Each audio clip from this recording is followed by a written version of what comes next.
আজকে মুসলমানের বিরুদ্ধে আজকে যে আফগানিস্তানে পাকিস্তানের সাথে যুদ্ধ হচ্ছে, আজকেও 12 জন পাকিস্তানি সেনা মারা গিয়েছে। আপনারা হয়তো আমাদেরকে ভাববেন না আমরা পাকিস্তানি, যারা বামরা তারা বলে পাকিস্তানি, আলেমদেরকে বলে পাকিস্তানি। ভাই আমরা কোনো পাকিস্তানি না, আমরা আফগানিস্তানি না, আমরা সৌদি আরবিয়ান না। আমরা মনে করি মুসলমান মানে আমাদের প্রত্যেকেই কি ভাই। আল মুসলিম ইখওয়াত, মুসলমান আল মুসলিম আকুল মুসলিম, মুসলমানের ভাই। একটা অঙ্গের মতো, একটা অঙ্গের আঙ্গুল যেমন ব্যথা পাইলে পুরো শরীর ব্যথা পায়, পৃথিবীর কোন প্রান্তে কোন মুসলিম যদি ব্যথা পায় তাহলে আমরা ধরিনি আমরা প্রত্যেকেই কি। এই জন্য এগুলো জানতে হবে ভাই, আপনাদেরকে জানতে হবে। আপনারা যদি শুধু মনে করেন শুধু আরবিক ইংলিশ সবকিছু আপনাদেরকে পড়তে হবে। আরবি ভাষা একটা কি, আরবি ভাষা কি একটা ল্যাঙ্গুয়েজ, একটা ভাষা। আল্লাহ রাসূল যদি বাংলাতে জন্মগ্রহণ করতেন তাহলে কোরআনের ভাষা কি হতো, বাংলা হতো। অন্য যে কিতাবগুলো আছে, কিতাবগুলো কোন ভাষায়, কোন কিতাব হিব্রু ভাষায় আছে না, আছে না? আর যদি মনে করতো যে আরবি ভাষাই আল্লাহর ভাষা, তাহলে অন্য কিতাবগুলো অন্য ভাষায় দেওয়া হতো না। আলিফ লাম মিম পড়ি না আমরা, পড়েন আলিফ লাম মিম পড়েন, অর্থ কি? ওয়াল্লাহু আ'লামু ওয়ার রাসূল, নাকি আল্লাহ এবং তার রাসূল ভালো জানেন। আচ্ছা আমাকে আপনি বলেন তো, আরবি ভাষা, আরবি কোরআনটা কখন আসছে? কোরআন যখন আসছে এমন একটি হাদিস আপনারা কেউ পেয়েছেন কিনা, এমন একটা হাদিস পেয়েছেন কিনা? কারণ এই কোরআনটা যা আসছে আল্লাহ তো এটা কি আল্লাহ রাসূল এটা প্রচার করতো না, করতো কিনা? প্রচার করতো না? প্রচার করার পরে ইহুদিরা কেউ একজন বলেছে আমরা তো তোমার আল্লাহ এবং তার রাসূলকে বিশ্বাস করি না, তুমি এমন কি শব্দ ব্যবহার করছো যে শব্দের কোনো অর্থই নাই। কোন হাদিস পেয়েছেন না। তার মানে কি তারা আল্লাহ রাসূলকে বিশ্বাস করে নিয়েছে? হ্যাঁ, কারণ কি জানেন? আল্লাহ রাসূলকে যখন কোরআন দেওয়া হয়েছে তখন ছিল সাহিত্যের যুগ। আমির ও শুআরা ছিলেন, কবিদের সম্রাট ছিলেন। বড় বড় কবিরা এমন কিছু কবিতা তৈরি করত যে কবিতার শুরুতে এমন কিছু শব্দ বর্ণনা করত যে শব্দ দিয়ে তার বংশ পরম্পরায় এটা দিয়ে অ্যাড্রেস করা হতো। এবং যে কবিতার শুরুতে এই শব্দগুলো থাকতো আলিফ লাম মিম, আলিফ লাম র, ওই কবিতাকে সেরা কবিতা বলা হতো। বুঝেন নাই? আমাদের বর্তমানে সেরা কবিতা কি সনেট বলা হয়। সনেট কি তৈরি করা সহজ? সবাই সব কবি পারবে?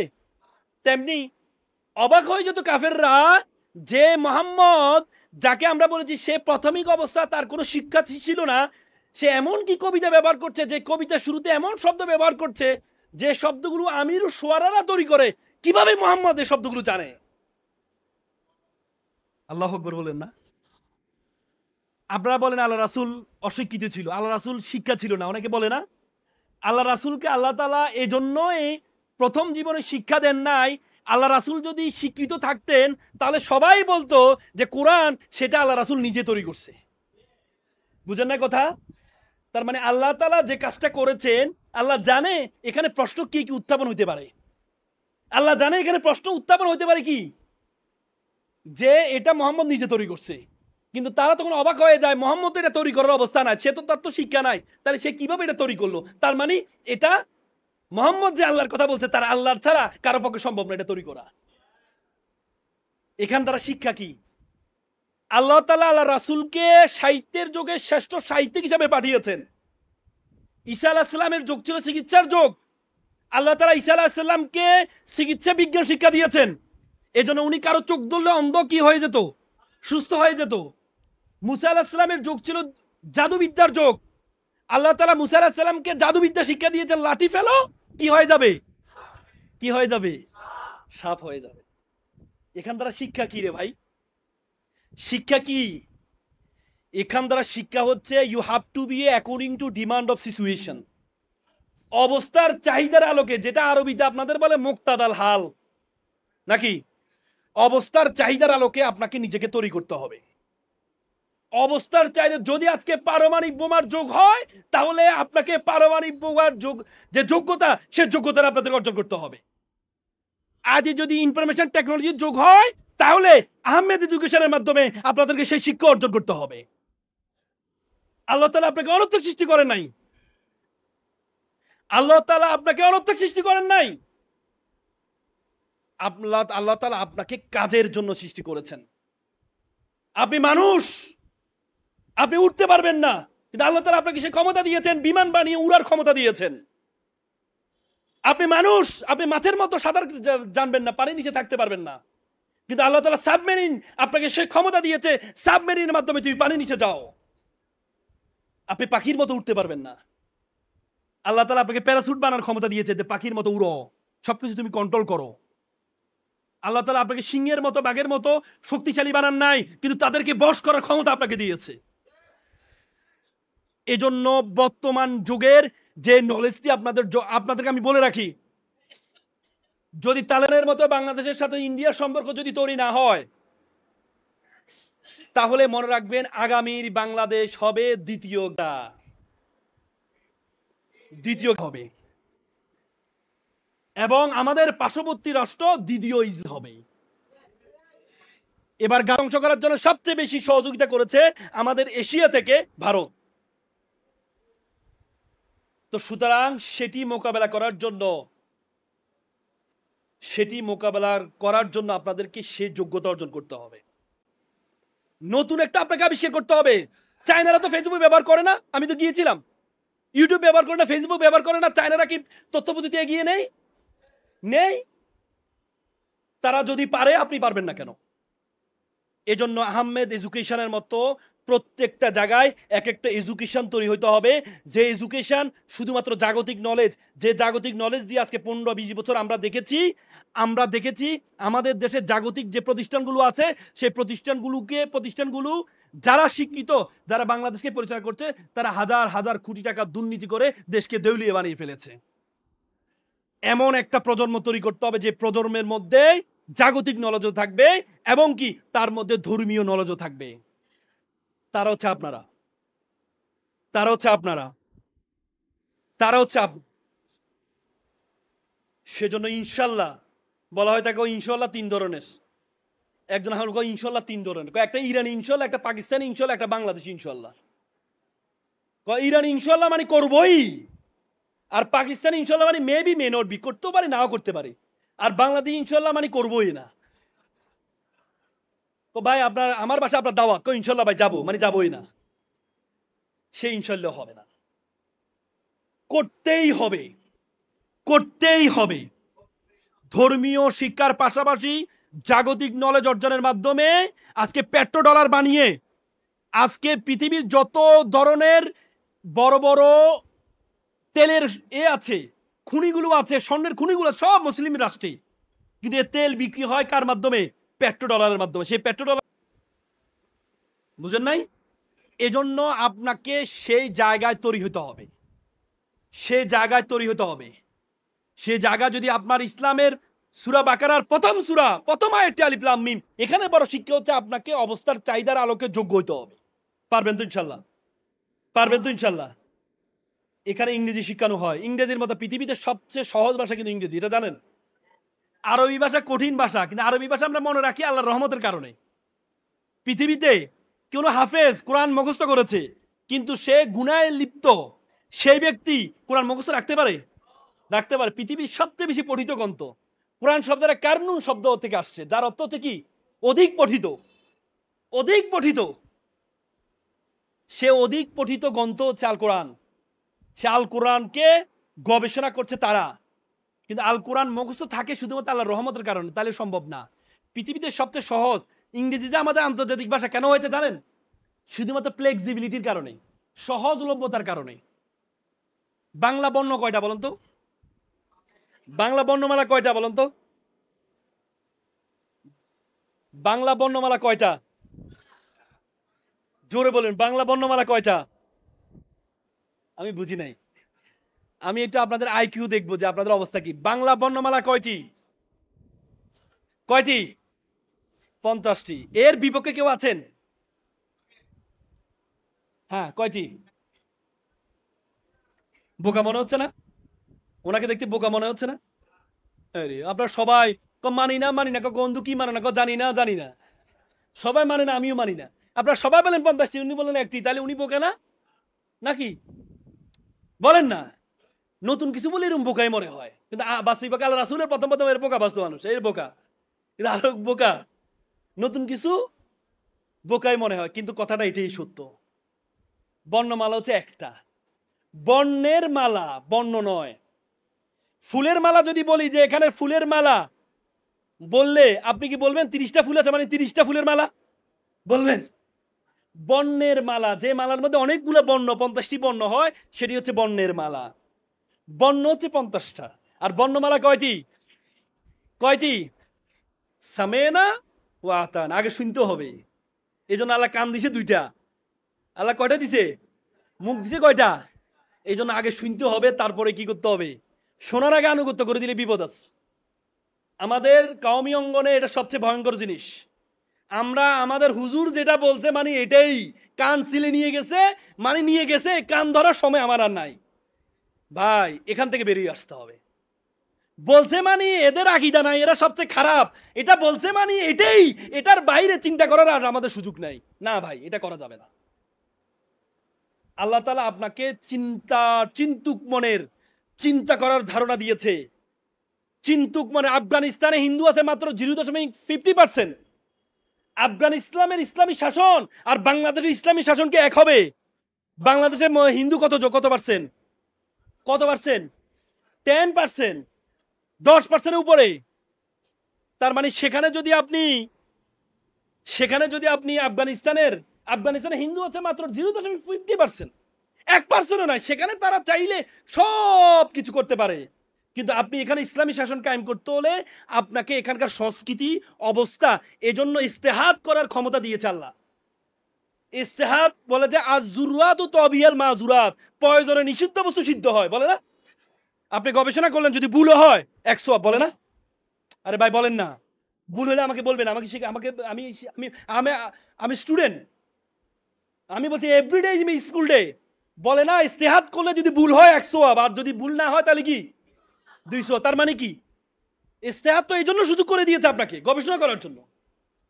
বর্তমানের অবস্থার লোকে একসময় সিয়াসাত, রাজনীতিকে হারাম বলতো না আমাদের আলেমরা? বলতো না? আর এখন বুঝেছে যে রাজনীতি করা ছাড়া বাংলাদেশে ইসলামী আইন বাস্তবায়ন করা সম্ভব না। বলেছি কিনা? বলেছে। তাহলে কেন আমরা সবসময় পরে বুঝি, আগে বুঝতে হবে। সবকিছু হারানোর পরে বুঝি আমরা। আলেমদের ঐক্য শেখ হাসিনার বাঁশ খাওয়ার পর আমরা তারপরে বুঝছি আলেমদের ঐক্য হওয়া দরকার। শেখ হাসিনা যখন গ্রেপ্তার করছে তখন কি দেখছে কাউমি নাকি আলিয়া নাকি অমুক নাকি তমুক? দেখেছে?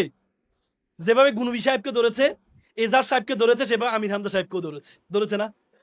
তখন কি তারা বলেছে না তুমি তো কাউমি, তোমাকে মারা যাবে না? বলেছে না। অত্যাচারের কাহিনীটা শুধু তাদের থেকে একটু শুনেন ভাই। আমি শুনছি সরাসরি, আমি শুনেছি চোখের পানি। আজকে আমির হামজা সাহেব আগে কিন্তু এরকম উল্টাপাল্টা কথা বলতো না, বলতো, কিন্তু তাকে যে পরিমাণ অত্যাচার করা হয়েছে, আমি তার আইনজীবী হিসেবে আমি জানি তার শরীরের 80% কিচ্ছু রাখে নাই, তার মাথায় কাজ করছে না তো, এই পরিমাণ অত্যাচার করা হয়েছে। নিজে বলে ভুল করে আবার ক্ষমা চাচ্ছে, কেন? অবস্থা নেই তো। এই পরিমাণ অত্যাচার করা হয়েছে, অত্যাচারের কাহিনী শুধু তার থেকে সামনে বসে একটু শুনেন ভাই, একটু শুনেন। আপনারা তো হুট করে একটা কথা বললে তাকে কাফের বানা দিচ্ছেন। একটু শুনেন কতটুকু অত্যাচার পাইছেন আপনি, কতটুকু অত্যাচার আপনি এর মধ্যে সহ্য করেছেন, একটু শুনেন ভাই। আমরা আলেম সমাজ, আলেম হচ্ছে আমাদের রত্ন। এরা সবাই কওমি আলিয়া সবাই আমাদের রত্ন। এদেরকে আমরা যদি সমালোচনা করি তাহলে একসময়, আমি আবারও বলছি, দ্বিতীয় হাসিনার জন্য আপনাদের অপেক্ষা করতে হবে। এই জন্য ফতুয়া দিয়েন না, এক জায়গায় বসে ফতুয়া দেওয়া দরকার নাই। আপনি হেফাজতের প্রধান হয়েছেন, এই জন্য ফতুয়া দিয়ে দিবেন সব জায়গায়, না ভাই। এটা ইসলামের ঐক্য ধ্বংস করে দেবে, এটা করবেন না ভাই, করবেন না।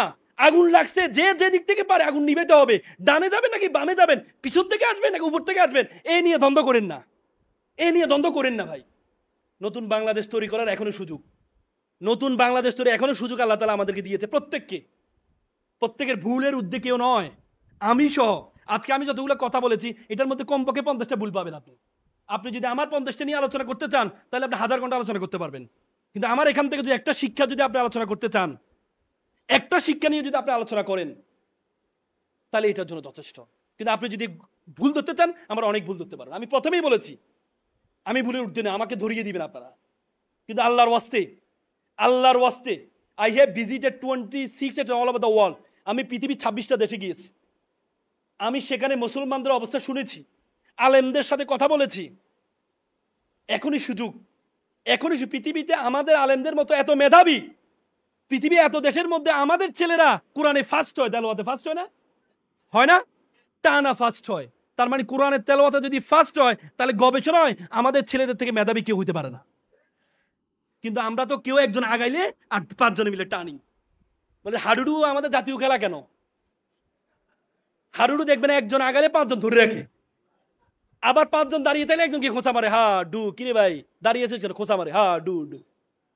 এই জন্যই আমরা আলেমরা একজন উঠতে চাইলে একজন টেনে ধরে রাখি না। টেনে ধরে রাখবেন না। আমাদের রত্ন, এক একজন রত্ন। মিজানুর রহমান আজহারি যেমন রত্ন, আমাদের এই কি বলে কুয়াকাটার হুজুরের নাম কি?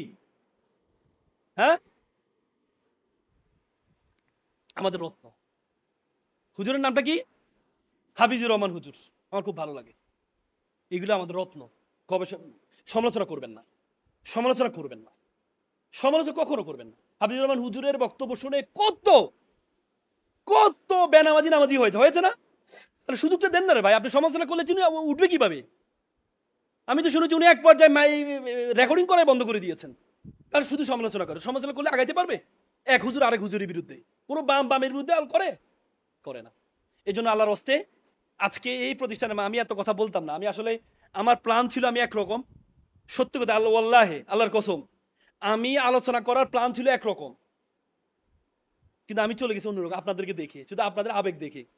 বিশ্বাস করেন, এই যে আলোচনা, একটা আলোচনা আমার প্ল্যানের মধ্যে ছিল না। আমি চিন্তা করেছিলাম আপনাদেরকে কেরিয়ার নিয়ে কথা বলবো, কিন্তু আপনাদের অবস্থা দেখে আমার কাছে মনে হয়েছে যে আপনারা যেভাবে জ্ঞান নেওয়ার জন্য যেভাবে আগ্রহ দিয়ে পড়ে আছেন, আমি এই জন্যই বুঝি যে কওমি অঙ্গনে হুজুররা আলোচনা করতে এত মজা পায় কেন।